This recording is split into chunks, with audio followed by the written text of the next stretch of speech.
श्री सच्चिदानंद सद्गुरु साईनाथ महाराज की जय। श्री सच्चिदानंद सद्गुरु अलिवेलु मंगम्म सहित भरद्वाज महाराज की जय। श्री सच्चिदानंद सद्गुरु नामपल्ली बाबा महाराज की जय। జై సాయి మాస్టర్। ఈరోజు సత్సంగంలో మన మహాత్ముల ముద్దు బిడ్డడు ఆచార్య శ్రీ ఎక్కిరాల భరద్వాజ్ మహారాజ్ గారి చరిత్ర చదువుకుంటున్నాం। రచన శ్రీ థామస్ రెడ్డి గారు। దీనిలో మనం అధ్యాయం 11 ఉపదేశాత్మకత అనేటువంటి అధ్యాయాన్ని చదువుకుంటున్నాం। క్రితం సత్సంగంలో మనం ధార్మిక జీవనము అంటే ధర్మంగా జీవించడం గురించి మాస్టర్ గారు చెప్పిన ఎన్నో విషయాలను మనం నిన్న సత్సంగంలో చదువుకోవడం జరిగింది। ధర్మం అంటే ఏంటి అనేదానికి తనకి ఇతరులు ఏమి చేయాలనుకుంటామో అట్లే తాను ఇతరులకు చేయడం, తనకి ఇతరులు ఏమి చేయకూడదు అనుకుంటామో అలా తాను ఇతరులకు చేయకుండా ఉండడం ధర్మము అని ధర్మాన్ని గురించి చెప్పారనమాట। మహాభారతంలోనూ అట్లాగే చెప్పబడి ఉంది, భాగవతంలోనూ అదే, బుద్ధుడు, క్రీస్తు, మహమ్మద్ ప్రవక్త అందరూ అట్లే చెప్పారు, అన్ని మతాల్లోనూ చెప్పింది అదే అనమాట। అంటే ధర్మం అనేది అన్ని మతాల్లోనూ చెప్పబడిన ఒకటే సూత్రం। తనకి ఇతరులు ఏమి చేయాలనుకుంటామో అట్లే తాను ఇతరులకు చేయడం, తను ఇతరులు ఏమి చేయకూడదు అనుకుంటాడో అలా తాను ఇతరులకు చేయకుండా ఉండడం అదే ధర్మం అనేసి మనకి అన్ని మతాల్లోనూ అందరూ మహనీయులు కూడా చెప్పబడింది కూడా అదే అనమాట। అట్టి ధర్మాన్ని ఏ కుటుంబానికి కుటుంబం బిడ్డలకు వెన్నతో పెట్టిన విద్యలాగా నేర్పాలి। అలా బాల్యం నుండి అనుక్షణం నేర్పడం ద్వారా నేర్చిన దాన్ని తర్వాత ఏ యోచన అంత తేలికగా మనసులో నుండి చెదరగొట్టలేదు అని చెప్పి మాస్టర్ గారు చెప్పారంటే చిన్నపిల్లలకి అలా వెన్నతో పెట్టిన విద్యలాగా దాన్ని నేర్పుతూ ఉండాలట చిన్న వయసు నుంచి, ధర్మాన్ని ఎట్లా ఉండాలి అని నేర్పుతూ ఉంటే వాళ్ళకి ఆ తర్వాత ఎట్లాంటి యోచన కూడా వాళ్ళ మనసు నుంచి ఈ ధర్మాన్ని చెదరగొట్టలేదు అని చెప్పారు। ఇట్లా ఎన్నో మన ధర్మం గురించిన విషయాలు చదువుకోవడం జరిగింది। ఈరోజు మిగిలింది మనం చదువుకుందాం। భౌతికవాదులు చెప్పినట్లు ధర్మసూత్రాన్ని విస్మరిస్తే మతం, ఆధ్యాత్మికత సమాజాన్ని మోసం చేసే కపట నాటకం అవుతుంది। ధర్మసూత్రం అనే దాన్ని మనం విస్మరిస్తే మాత్రం మతం, ఆధ్యాత్మికత, సమాజాన్ని వీటిని మనం మోసం చేసే కపట నాటకంలో అవుతుంది, మనం నాటకం ఆడిన వాళ్ళం అవుతాం అన్నమాట। ధర్మానికి హాని జరుగుతుంటే చూస్తుండేవారు అధర్మంతో చేయి కలిపిన వాడేనని ధర్మశాస్త్రంలో కూడా ఏం చెప్పబడి ఉన్నదంటే ధర్మానికి హాని జరుగుతుంటే చూస్తుండేవారు, అలా చూస్తూ ఉన్నాడు, వాడేమీ ఎదుర్కోవడం లేదు, ఖండించడం లేదు, అది అధర్మం అని చెప్పడం లేదు, ఏమి చెప్పడం లేదు వాడు। అలా చేస్తే ఏమవుతుంది, అధర్మంతో చెయ్యి కలిపిన వాడేనని ధర్మశాస్త్రం। ఎవడైతే అధర్మాన్ని చేస్తున్నాడో అక్కడ వాడితో వీడు చేయగలిపినట్టే చూస్తూ ఉంటే, తను ఆపకపోతే ధర్మశాస్త్రంలో చెప్పబడ్డదట। అందుకే మనకు చూడండి ఇప్పుడు భీష్ముడు, ద్రోణుడు వీళ్ళకి మరి అలా ద్రౌపదిని పరాభవించడం కానీ అతని రాజ్యాన్ని అట్లా తీసుకోవడం కానీ ఇవన్నీ తప్పని వాళ్ళకి తెలుసు। ఆ ద్రౌపదిని అంతలా చేస్తుంటే వాళ్ళు నోరుప్పి మాట్లాడలేదు, అంత పెద్దలై ఉండి వాళ్ళు తెలియదా, ధర్మశాస్త్రం తెలీదా, న్యాయం ఏదో అన్యాయం ఏదో తెలీదా, ధర్మం ఏదో అధర్మం ఏదో తెలీదా, తెలుసు, అయినా చూడండి ఎట్లా చేశారో వాళ్ళు, ఎంత చదువుకుని ఎంత గొప్పవాళ్ళు వాళ్ళు, భీష్ముడు, ద్రోణాచార్యుడు చూడండి మాట్లాడలేదు ఎవ్వరు। భీష్ముడు అసలు ఎంత గొప్పవాడైనా, అందుకనే ఏమైంది చివరికి యుద్ధంలో చావాల్సిన పరిస్థితి వచ్చింది వాళ్ళకి। అంతా తెలిసి కూడా వాళ్ళు దుర్యోధనుడి పక్షాన్నే ఉన్నారు। ఏంటంటే వాడు ఉప్పు తిన్నా ఉన్నారట, తప్పు కదా, వాడు ఉప్పు తిన్నా అక్కడ వాడు చేసేది అధర్మం, దుర్యోధనుడు చేసేది అక్కడ కౌరవులది అధర్మం, ఖండించాలి వాళ్ళని కదా, ఆపాలి, అంత పెద్దవాడు ఆపద్దు, నోరు మూసుకు కూర్చున్నాడు అంటే ఏంటి, అధర్మంతో చేయి కలిపేశారు వాళ్ళు। మాట్లాడకుండా ఊరుకున్నవాడు కూడా అధర్మంతో చేయి కలిపిన వాడు అధర్మపరుడే అవుతాడు అక్కడ। చివరికి ఏమైంది, భీష్ముడికి, ద్రోణుడికి కూడా ఈ కౌరవులతో పాటు చనిపోవాల్సిన గతి పట్టి. అలాగే చూడండి అసలు. అందుకని ఎప్పుడు ధర్మానికి హాని జరుగుతుంటే చూస్తూ ఉంటే మనం కూడా అధర్మంతో చెయ్యి కలిపిన వాళ్ళమే అవుతాం అన్నమాట. ఇది చాలా ముఖ్యమైన అంశం.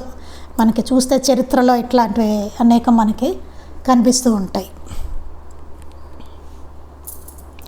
ధర్మరక్షణలో తన కర్తవ్యాన్ని తప్పుకుని పరమాత్మే తగిన శాస్తి చేస్తాడులే అన్న మెట్ట వేదాంతం చెప్పేవారంతా అధర్మంతో చేయి కలిపి ధర్మపన్నాగాల ముసుగులో దాక్కున్న వారేనని చెప్పాలి. చూడండి ఇక్కడ ఏం చెప్పారు. ధర్మరక్షణలో తన కర్తవ్యాన్ని తప్పుకుని మనం చేయవలసిన కర్తవ్యం, అక్కడ ధర్మానికి హాని జరుగుతున్నప్పుడు మనం చేయవలసిన కర్తవ్యం నుంచి తప్పుకుని పరమాత్మే తగిన శాస్తి చేస్తాడు, ఆ దేవుడు ఉన్నాడుగా ఆయనే చేస్తాడులే అనేసి మెట్ట వేదాంతం చెప్పేవారు అంతా అధర్మంతో చేయి కలిపిన వాళ్ళే. వాళ్ళు కూడా ఇప్పుడు మనం చూసి కూడా దాన్ని ఎదుర్కోకుండా ఏం చెప్తాం, భగవంతుడే చూసుకుంటాడు అంతా, ఆ భగవంతుడే తగిన శాస్తి చేస్తాడు వాడికి అని అన్నాం అనుకోండి, అదొక మెట్ట వేదాంతం అని చెప్తున్నారు మాస్టర్ గారు. అట్లా అన్నవాళ్ళు కూడా అధర్మంతో చెయ్యి కలిపిన వారే, ధర్మపన్నాగాల ముసుగులో దాక్కున్నవారే.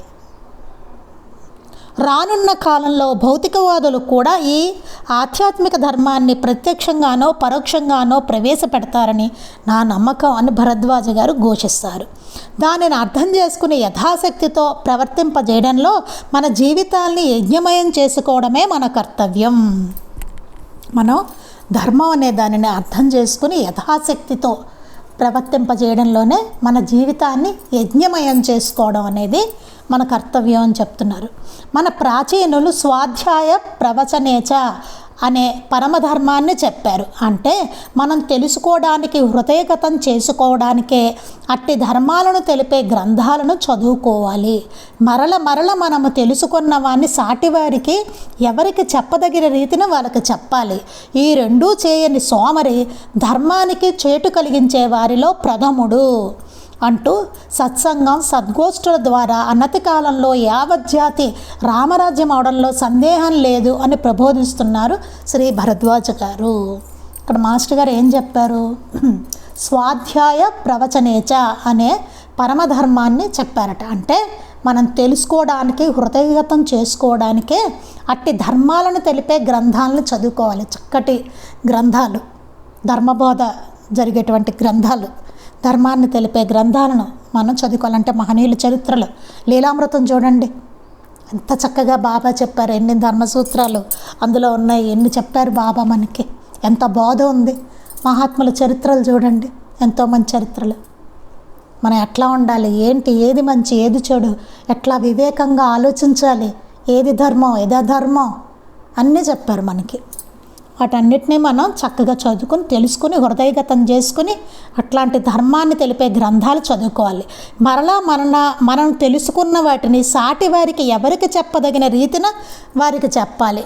మరలా వాటిని చదువుకొని చక్కగా మనం హృదయగతం చేసుకుని దాన్ని అర్థం చేసుకుని మనం తెలుసుకున్న వాటిని సాటి వారికి ఎవరికి చెప్పదగిన రీతిన వారికి చెప్పాలి. ఎవరికి ఎట్లా చెప్తే అర్థం అవుతుందో అట్లా చెప్పాలి. వాళ్ళకి అందరికీ ఒకలా అర్థం కాకపోవచ్చు. చెప్తే చిన్నపిల్లవాడు ఉన్నాడు, వాడికి ఎట్లా చెప్పాలో అట్లా చెప్పాలి. ఇప్పుడు యంగ్స్టర్స్ ఉంటారు, యూత్, వాళ్ళకి ఎట్లా చెప్పాలో అట్లా చెప్పాలి. ఇప్పుడు మధ్య స్త్రీలు ఉంటారు, వాళ్ళకి ఎట్లా చెప్పాలో అట్లా, పురుషులు ఉంటారు, వాళ్ళకి ఎట్లా చెప్పాలో అలాగా చక్కగా వాళ్ళకి అర్థమయ్యే రీతిలో చెప్పాలన్నమాట అన్నిటినీ. ఈ రెండూ చేయని సోమరి ధర్మానికి చేటు కలిగించే వారిలో ప్రథముడు. ఈ రెండు చేయకపోతే ఏమవుతుంది, వాడు ధర్మానికి చేటు కలిగించేవాడిలో మొదటివాడు వాడేట, ఎవడైతే చేయడు. ఆ రెండు ఏమిటి, రెండు చక్కటి గ్రంథాలు చదువుకోవడం, ధర్మాన్ని బోధించేటువంటి గ్రంథాలను చదువుకోవడం, వాటిని మనం అర్థం చేసుకొని ఇతరులకి ఎవరికి చెప్పదగిన రీతిన వాడికి సాటి వారికి చెప్పడం.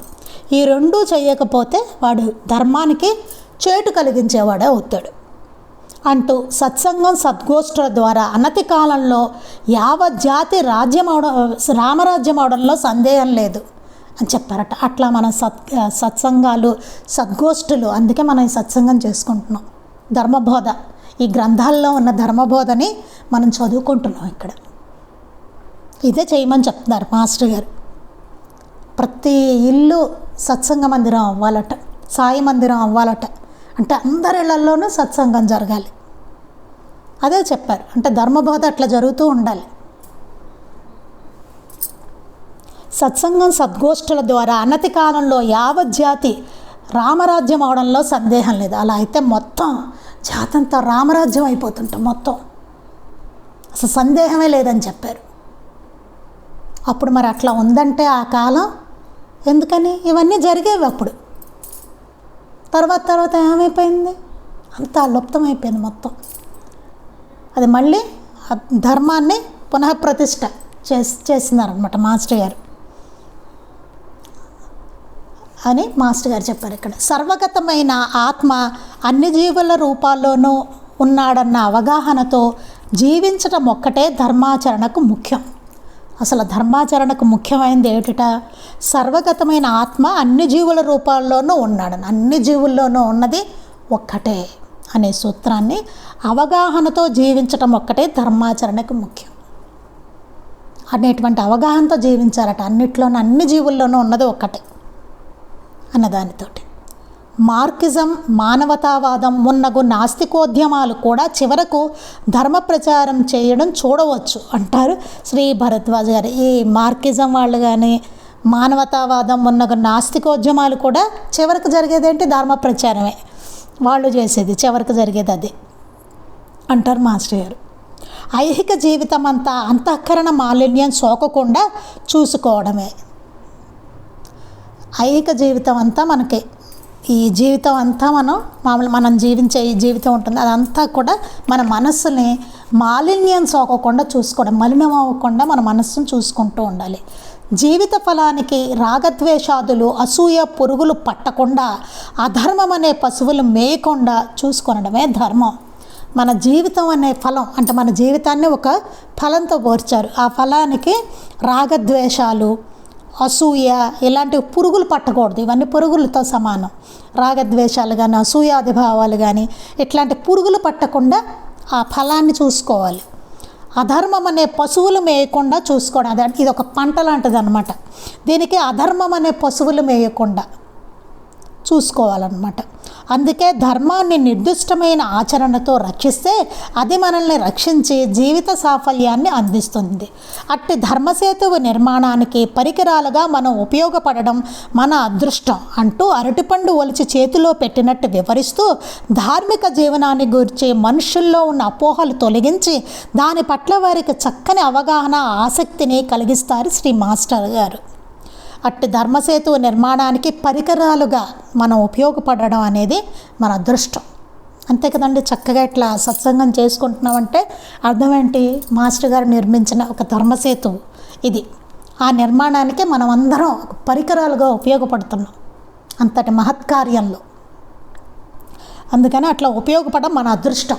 ఇదంతా మన అదృష్టం కదా. అది అరటిపండు ఒలిచి చేతిలో పెట్టినట్టుగా ఈ ధార్మిక జీవనం గురించి మనుషుల్లో ఉన్న అపోహలు తొలగించి దాని పట్ల వారికి చక్కని అవగాహన, ఆసక్తిని కలిగిస్తారు పూజ్యశ్రీ మాస్టర్ గారు. సాధనా యోగం. యోగ చిత్తవృత్తి నిరోధ. మనస్సు అన్నిటికీ మూలం. మనస్సు ప్రశాంతంగా ఉంటే శారీరక ఆరోగ్యం చక్కగా ఉంటుంది. వాస్తవానికి శాంతి, ఆనందాలు మానవునికి సహజం. ఇక్కడ ఏం చెప్తున్నారు? మనస్సు అన్నిటికీ మూలం. అన్నిటికీ మూలమైంది మన మనస్సే. ఎప్పుడు మన మనసు పనిచేస్తూనే ఉంటుంది కదండి. మనస్సు ప్రశాంతంగా ఉంటే శారీర ఆరోగ్యం చక్కగా ఉంటుంది. మన మనస్సు ప్రశాంతంగా ఉంటే మన శరీరం యొక్క ఆరోగ్యం బాగుంటుంటాయి. మన మనసు ప్రశాంతంగా లేకపోతే అనేక రోగాలు వస్తూ ఉంటాయి. మనకి ఎన్ని రకాలు వస్తున్నాయంటే కారణం మన మనసు బాగుండట్లేదు, హాయిగా ఉండట్లేదు, ప్రశాంతంగా ఉండట్లేదు. వాస్తవానికి శాంతి, ఆనందాలు మానవునికి సహజం. నిజంగా చూసుకుంటే వాస్తవానికి శాంతి, ఆనందాలు అనేవి మానవునికి సహజంగా ఉన్నవి. అవి సహజం, అవి శాంతి, ఆనందం అనేవి. కానీ దాన్ని మనం ఏం చేసుకుంటున్నాం? శాంతిగా ఉన్నదాన్ని చెదరగొట్టేసుకుంటున్నాం మనం. అది సహజం అంట శాంతి, ఆనందాలు మనిషికి, కానీ దాన్ని చెదరగొట్టుకుంటున్నాం మనం. సాధన యోగం గురించి శ్రీ భరద్వాజ గారు అతి సులువైన మార్గాలను ఉదాహరణలను చెప్పారు. ఇక్కడ ఏం చెప్పారు? సాధన యోగం వీటి గురించి మాస్టర్ గారు సులువైన మార్గాలను ఉదాహరణలతోటి చెప్పారట మాస్టర్ గారు. గాఢ నిద్రలో కొరతలేని తృప్తి శాంతుల్ని ప్రతి ఒక్కరూ అనుభవిస్తారు. అంతే కదండి, హాయిగా గాఢంగా నిద్రపోతాం మనం, మంచి బాగా నిద్ర పడుతుంది గాఢ నిద్ర. ఆ నిద్రలో ఏమవుతుంది? మనకి తృప్తి శాంతి ప్రతి వాళ్ళు అనుభవిస్తారు. హాయిగా ఉంటుంది చూడండి, నిద్ర లేచిన తర్వాత ఎంత బాగా నిద్ర పట్టింది, ఎంత హాయిగా ఉందనిపిస్తుంది. ప్రతి వాళ్ళకి అనిపిస్తుంది నిద్ర ఎంత బాగుంటుందో కదండి. నిజ జీవితంలో పొందలేనిది గాఢ నిద్రలో ఎలా వస్తుంది? ఎందుకు నిజ జీవితంలో అంత హాయిగా ఎందుకు ఉండం మనం? నిద్రపోయినప్పుడు అంత హాయిగా ఉంటుంది ఎందుకు ఉండం మనం కదా? మామూలుగా గాఢ నిద్రలో ఎలా వస్తుంది మనకి? నిజ మెలకువలో లేనిది.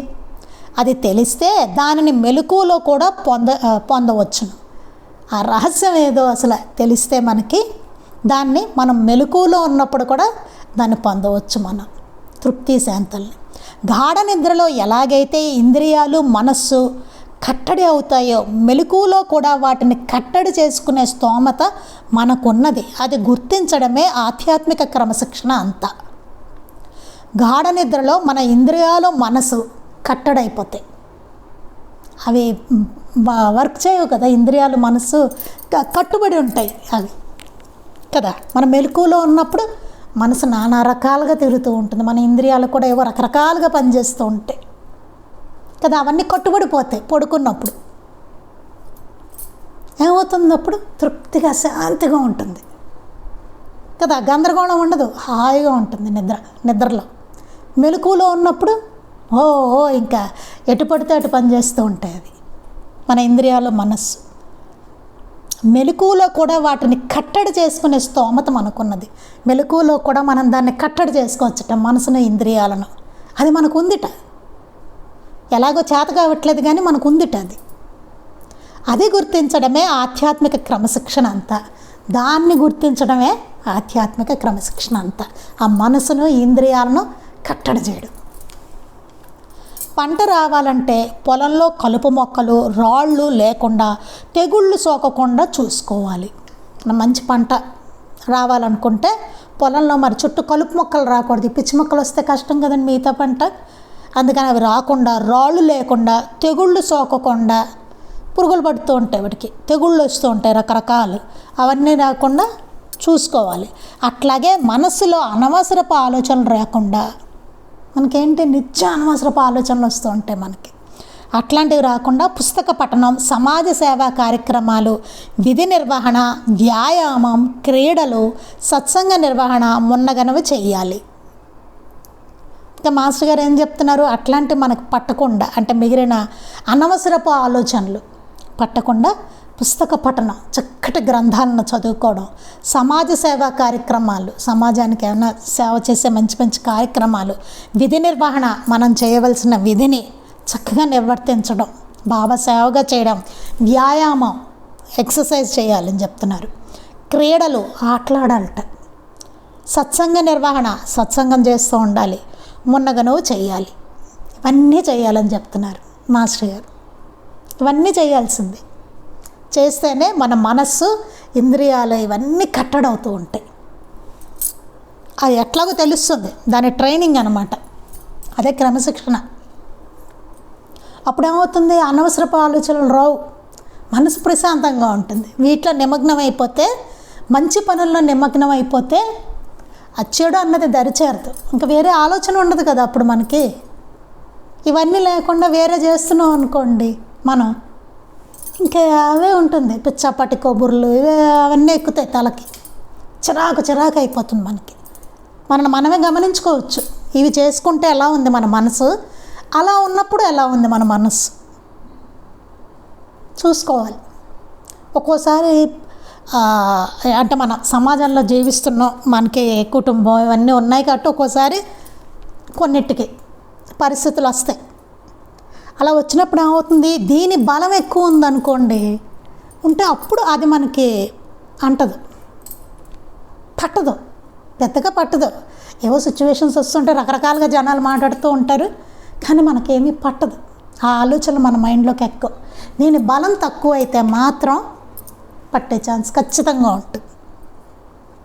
అందుకని ఇది పెంచుకుంటూ పోవాలి మనం. పుస్తక పఠనం, సమాజ సేవా కార్యక్రమాలు, విధి నిర్వహణ, వ్యాయామం, క్రీడలు, సత్సంగ నిర్వహణ మున్నగను చేయాలి. మనసుకు ప్రాణచలనానికి దగ్గర సంబంధం ఉన్నది. మనసులోని ఆలోచనల ప్రవాహాన్ని అరికట్టి ప్రాజెక్టు కట్టినచో అందులో నుండి ఉత్పన్నమైన విద్యుత్ శక్తితో ఎన్నో గొప్ప విషయాలను సాధించవచ్చు. మనసులోని ఆలోచనల ప్రవాహాన్ని అరికట్టి ప్రాజెక్ట్ కడితేటండి అందులో నుండి విద్యుత్ శక్తి ఉత్పన్నం అవుతుంటాయి. అవి ఎన్నో గొప్ప విషయాలను సాధించవచ్చు. చూసారండి, మనసు అంత గొప్పది, దానికి ఉన్న శక్తి అలాంటిది. ఎన్నో గొప్ప చేయొచ్చు మనసులోకి వచ్చే మంచి ఆలోచనలతోటి, చెడ్డ ఆలోచనలన్నిటినీ కట్టేస్తే. ఈ భావాన్ని నిలుపుకున్నప్పుడు క్రమంగా మనోవృత్తులు అణిగి ఒకే శక్తి చైతన్యం విశ్వమంతా నిండి ఉండాలన్న భావాన్ని సాధకుని చైతన్యం ధరిస్తుంది. దీన్నే బ్రహ్మ తదాకార వృత్తి అంటారు.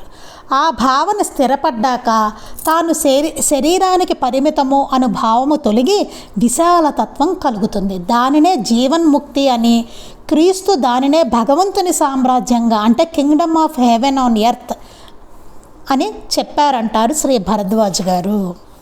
మాస్టర్ గారు ఇక్కడ ఏం చెప్తున్నారు, ఇదే భావాన్ని నిలుపుకున్నప్పుడు అంటే చక్కటి భావాన్ని నిలుపుకుంటే క్రమంగా మనోవృత్తులు అణిగి ఒకే శక్తి చైతన్యం విశ్వమంతా నిండి ఉండాలన్న భావన, ఒకటే శక్తి చైతన్యం అంతా నిండి ఉన్నది, ఈ విశ్వం అంతా నిండి ఉంది అనే భావన సాధకుని చైతన్యం ధరిస్తుంది అనే భావన ఆ సాధన చేసేవాళ్ళ చైతన్యం ధరిస్తుందట. దీనినే బ్రహ్మ తదాకార వృత్తి అంటారట. ఆ భావన స్థిరపడ్డాక ఆ భావన స్థిరపడాలి. స్థిరపడిన తర్వాత తాను శరీరానికి పరిమితము అనే భావము తొలగి విశాలతత్వం కలుగుతుంది. ఆ భావన ముందు స్థిరపడాలి. ఈ విశ్వం అంతా ఉన్నది ఒక్కటే అనేది, అదే సాధకుడి చైతన్యం ధరిస్తూ ఉంటుంది. అప్పుడు ఈ భావన స్థిరపడ్డాక నేను ఒక శరీర పరిమితుణ్ణి అన్న భావన తొలగి విశాలతత్వం కలుగుతుందట. దీనినే జీవన్ముక్తి అంటారట. అది జీవన్ముక్తి అంటే శరీర పరిమితుణ్ణి కాదు అనే భావన, వాళ్ళే జీవన్ముక్తులు అనమాట అని క్రీస్తు దానినే భగవంతుని సామ్రాజ్యంగా అంటే Kingdom of haven on earth అని చెప్పారట అని శ్రీ భరద్వాజ్ గారు చెప్పారు. రోజులో ఏ నిర్ణీత కాలంలో స్వల్పంగా సాధన చేసినా తక్కిన రోజంతా అజ్ఞాన విషయాల్ని మనకు తెలియకుండానే చేస్తుంటాము. ఇది మనందరి జీవితాల్లోనూ చూస్తాం, ఇట్లాగనే జరుగుతూ ఉంటుంది. ఏ నిర్ణీత కాలంలో స్వల్పంగా సాధన చేసిన సాధన ఒక నిర్ణీత కాలంలో చేస్తాం. ఏం చేస్తాం, పొద్దున్నే కాసేపు పారాయణ చేసుకుంటాం కదా, తర్వాత ఏదో సత్సంగం చేసుకుంటాం, తర్వాత ఆరతి చేసుకునే వాళ్ళు చేసుకుంటారు. నిర్ణీత కాలంలో చేసుకుంటే ఏమవుతుంది, అది మిగతా టైం ఉంటుంది కదా, ఆ టైం అంతా అజ్ఞాన విషయాలను మనకు తెలియకుండానే చేస్తూ ఉంటాం. మిగిలినవన్నీ మామూలుగా జరిగిపోతుంటాయి అజ్ఞానమైన విషయాలు మనకి. రాగద్వేషాలు తొలగనంత కాలము మధురమైన మాటల్లో ఆధ్యాత్మిక భావాల్ని గుబాళించిన తనలో ఫలితం రానందున్న ఆధ్యాత్మికత ఒక కట్టు కథ అన్న అపోహ కలిగి సాధకుడు భ్రష్టుడవుతాడని ఉద్ఘోషిస్తారు ఆచార్యులు వారు. ఈ రాగద్వేషాలు అన్నవి తొలగనంత కాలము మనలో మధురమైన మాటల్లో ఆధ్యాత్మిక భావాల్ని గుబాళించిన, ఎంత మధురమైన మాటల్లో మనం ఆధ్యాత్మిక భావాలను చెప్పుకున్నా తనలో ఫలితం రానందున ఏమవుతుంది, మనలో ఏ ఫలితం ఉండదు, చెప్పుకోవడానికే వాచా మిగులుతూ ఉంటాయి అవి. అప్పుడు ఏమవుతుంది, ఆధ్యాత్మికత ఒక కట్టు కదా అన్న అపోహ కలిగి ఓకే ఆధ్యాత్మికత అంతా ఏదో కట్టు కదా, అదొకటి ఏదో అట్లా ఉంది అని సాధకుడు భ్రష్టుడు అవుతాడని ఉద్ఘోషిస్తారు ఆచార్యులు. అలా సాధకుడు భ్రష్టుడు అవుతాడు. నిత్య సాధనకు వేదిక చుట్టూ ఉన్న ప్రపంచమే చాలా ఇంపార్టెంట్ అండి. ఇక్కడే మనం పడిపోతూ ఉంటాం, ఇక్కడే మనకు జరిగేదల్లా ఇక్కడే. చాలా జాగ్రత్తగా దీన్ని మనం చదువుకోవాలి. సాధన స్విచ్ వంటిది. సాధన అనేది ఒక స్విచ్ లాంటిదట. కరెంటు ఉన్న స్విచ్ వేయకపోతే లైట్ వెలగదు, కరెంట్ ఉంది, లైట్ వెలగాలి, స్విచ్ వేయాలి, వేస్తే కానీ లైట్ వెలగదు కరెంట్ ఉన్నా సరే. ఈశ్వరానుగ్రహం కుండపోతగా కురుస్తున్న అహం గొడుగులా అడ్డుకుంటుంది. ఈ అడ్డుగోడను తొలగించడమే ఆధ్యాత్మిక సాధన. ఎప్పుడు భగవంతుని అనుగ్రహం అన్ని జీవులపైన కుండపోతగా కురుస్తూనే ఉంటుందట. అహం గొడుగులో అడ్డుకుంటుంది, కానీ ఎందుకు మనకు తెలియడం లేదు. ఆయన అనుగ్రహాలు వర్షిస్తూనే ఉంటుందట, వర్షిస్తున్నా సరే ఎందుకు తెలియడం లేదు అంటే అహం అనేది గొడుగులో అడ్డుకుంటుందట. దానివల్ల ఈ అడ్డుగోడలు తొలగించడమే ఆధ్యాత్మిక సాధన. ఈ అడ్డుగోడ ఏదైతే ఉన్నదో దాన్ని తొలగించుకోవడమే ఆధ్యాత్మిక సాధన. బాబా చెప్తారు చూడండి, నేను నీవు అనే అడ్డుగోడను తొలగించని చెప్తారు. అదే సాధనకు పరిస్థితులు అనుకూలించడం లేదు అనడం సరికాదు. మనం అందరం ఏం చేస్తాం, సాధన చేయాలంటే పరిస్థితులు అనుకూలంగా ఉండాలనుకుంటాం. మన పరిస్థితి బాగాలేదు అందుకే చేయట్లేదు కదా, అలాగే అనుకుంటాం అందరం. నేనైనా మీరైనా అందరం అంతే, పరిస్థితులను తిట్టుకుంటూ ఉంటాం. నేనైనా అంతేనండి, ఈ పరిస్థితి లేకపోతే బాగుండేదేమో, నేను చక్కగా చేసుకునేదాన్నేమో అనిపిస్తూ ఉంటుంది నాకు. బోల్డ్ అవాంతరాలు వస్తూ ఉంటాయి నాకు మామూలుగా నన్ను నేను పరిశీలించుకుంటే. కానీ అది సరికాదని చెప్తున్నారు.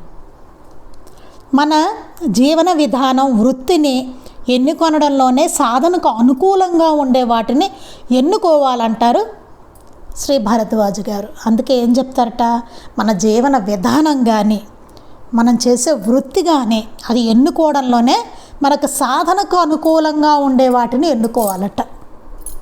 దానికి అనుకూలంగా ఉండే వాటిని ఎన్నుకోమంటున్నారు. మనకు సాధనకు దోహదపడే వాటినే ఎన్నుకోవాలి. మన జీవిత విధానం కూడా మనం మార్చుకోవాలి. అలాగే వృత్తిని ఏ వృత్తి చేయాలి అనేది ఎన్నుకున్న ఆ చాయిస్ కూడా ఉంటుంది మనకి, కొంచెం బాగా సాధన చేయాలనుకుంటే. పశుపక్షాదులు లాగా జీవించడంలో తృప్తి చెందక సృష్టి గురించి దాని పరమావధి గురించి అన్వేషించి పరిజ్ఞానాన్ని పొందజూడడం మానవ నైజంలోని ముఖ్యాంశం. పశుపక్షాదులు జీవించడంలో వాటిలాగా అవి మామూలుగా ఏం చేస్తాయి, తింటాయి, పడుకుంటాయి, ఎగురుతాయి, ఏదైనా ప్రమాదం వస్తే అరుస్తాయి, అయితే అంతవరకే ఉంటుంది పాపం దానికి. ఇంకా అంతకన్నా ఏమి ఉండదు పశుపక్షాదులకి కదా. జీవించడంలో అలా తృప్తి చెందక వాటిలాగా జీవించడం, తృప్తి చెందక సృష్టి గురించి దాని పరమావధి గురించి అన్వేషించి పరిజ్ఞానాన్ని పొందజూడడం మానవ నైజంలోని ముఖ్యాంశం. కానీ మానవ నైజం ఏమిటి, సృష్టి గురించి దాని పరమావధి గురించి అన్వేషించి పరిజ్ఞానాన్ని పొందచూడడం. అందుకే కదా మనం ఖాళీగా ఉన్నాం కదా, అందుకే ఇన్ని కనుగొన్నాం. ఇవన్నీ ఎన్నో వచ్చాయి, మానవ జాతి ఎన్నో కనుక్కుంది. ఇంత టెక్నాలజీ కానీ, ఇన్ని విషయాలు కానీ, ఇన్ని సౌకర్యాలు కానీ, అంతా ఎలా వచ్చింది? దానివల్ల జిజ్ఞాస అనేది కనుక్కోవాలనేది మన మానవ నైజం. జ్ఞానం అంటే తాను వేరు జగత్తు వేరు అనే భేదభావాన్ని విడిచి సర్వవ్యాపకమైన చైతన్యమే తాననే అనుభవపూర్వకంగా గుర్తించడమే. జ్ఞానం అంటే ఏంటి మనకు వస్తూ ఉంటుంది, జ్ఞానులు అంటూ ఉంటారు, జ్ఞానం అంటూ ఉంటాం. అసలు ఈ జ్ఞానం అంటే ఏంటంటే తాను వేరు జగత్తు వేరు, నేను వేరు, ఇది చూసే జగత్తంతా వేరు అనే భేదభావాన్ని విడిచి, ఆ భేదభావం వాళ్ళకు ఉండదు, అది విడిచేసి సర్వవ్యాపకత్వమైన చైతన్యమే తానని, మొత్తం నిండి ఉన్న చైతన్యమే తాను అనుభవపూర్వకంగా గుర్తించడమే. అది మాటలతో కాదు, మనం మాటలతో చదువుకుంటున్నాం ఇక్కడ, కానీ అది అనుభవపూర్వకంగా గుర్తించడం, వాడికి అనుభవం అవుతుంది. అదే జ్ఞానము అంటే కదా. ఇప్పుడు మీరు రమణ మహర్షిని తీసుకోండి, మాస్టర్ గారిని తీసుకోండి, వీళ్ళందరూ ఏంటి, రామకృష్ణ పరమహంస, వీళ్ళందరూ ఏంటంటే అనుభవపూర్వకంగా దాన్ని గుర్తించారు. ఏమని, తాను వేరు జగత్తు వేరు అనే భేదభావాన్ని విడిచి సర్వవ్యాపకమైన చైతన్యమే తానని అనుభవపూర్వకంగా గుర్తించారు వాళ్ళు. అట్లాంటి వాళ్ళని జ్ఞానులు అంటారు. అదే జ్ఞానము అంటే. మరి ఇది అందరు కుదురుతుందండి? అందరూ జ్ఞానులే? మరి మనం చూసేవాళ్ళందరూ అలా ఉండాలట స్థితి, అనుభవపూర్వకంగా గుర్తించాలట. మనం ఉత్తిన చదువుకుంటాం జ్ఞానం అంటే ఇది అని, కానీ మనకు అనుభవం ఉండదు కదా. వాళ్ళు అనుభవపూర్వకంగా తెలుసుకున్న వాళ్ళు అనుభవించి తెలుసుకున్నవారు వారు ఆ స్థితిని వాడు అనుభవిస్తూ ఉంటారు. వాళ్ళని జ్ఞానులు అంటారు. రామకృష్ణ పరమహంస, రమణ భగవాన్, సాయినాథుల వారు, మాస్టర్ గారు, అమ్మ వీళ్ళందరినీ తీసుకుంటే సాధనకంతటికి విలువైన సూత్రం ఒకటి ఉన్నది. అన్నీ మనకు ప్రసాదించిన భగవంతుడికి ప్రతిదీ సమర్పించి మిగిలినది ఆయన ప్రసాదంగా స్వీకరించడమే. సాధనకంతటికి విలువైన సూత్రం ఉంది ఒకటి. అదేంటంటే అన్నీ మనకు ప్రసాదించిన భగవంతుడికి మనకు ఆయన ఎన్నో ప్రసాదించారు కదా. వీటిని అన్నిటినీ ప్రతిదీ సమర్పించి ఆయనకు సమర్పించుకొని మిగిలినది ఆయన ప్రసాదంగా స్వీకరించడమే. అన్నీ ఆయనకు సమర్పించి ఇదంతా ఆయన ప్రసాదం అనుకుని తీసుకోవడమే. కాలాన్ని తెలివితేటల్ని కూడా నిత్యము స్నాన భోజనాలలాగా పారాయణ నిత్య జీవితంలో భాగంగా చూసుకోవాలి. మన కాలాన్ని తెలివితేటల్ని కూడా నిత్యము స్నానం భోజనం ఎట్లా జరుగుతూ ఉంటుందో అలాగే పారాయణ ఇవన్నీ నిత్య జీవితంలో భాగంగా చూసుకోవాలి. అందుకు వ్యర్థంగా గడిపే కాలాన్ని వినియోగిస్తే చాలు. మనకేం స్పెషల్ టైం అక్కర్లేదు, మనకు కుదరట్లేదు అంటాం చూడండి, అట్లా అక్కర్లేదు. వ్యర్థంగా గడిపే టైం చాలా ఉంటుంది. దానికి వీటిని పెట్టుకోవచ్చు, ఇవి చేయొచ్చు ఆ వ్యర్థంగా గడపకుండా. వాటిని వాస్తవం అనుభవం తేడా గమనించాలి. వాస్తవానికి అనుభవానికి ఉన్న తేడా ఏంటి అనేదాన్ని గమనించాలి అని చెప్తున్నారు. ఎలాగా ఏంటి, అసలు వాస్తవం అంటే ఏంటి, అనుభవం అంటే ఏంటి, రెండింటికి ఉన్న తేడా ఏంటి అనేది మనం మాస్టర్ గారు ఏం చెప్పారో రేపు చదువుకుందాం. శ్రీ సచ్చిదానంద సద్గురు సాయినాథ మహారాజ్ की जय. శ్రీ సచ్చిదానంద సద్గురు అలివేలు మంగమ్మ సహిత భరద్వాజ మహారాజ్ की जय. శ్రీ సచ్చిదానంద సద్గురు నాంపల్లి బాబా మహారాజ్ की जय. గురుదేవ దత్త అవధూత చింతన. లోకా సమస్తాః సుఖినో భవంతు. లోకా సమస్తాః సుఖినో భవంతు. లోకా సమస్తాః సుఖినో భవంతు. జై సాయి మాస్టర్.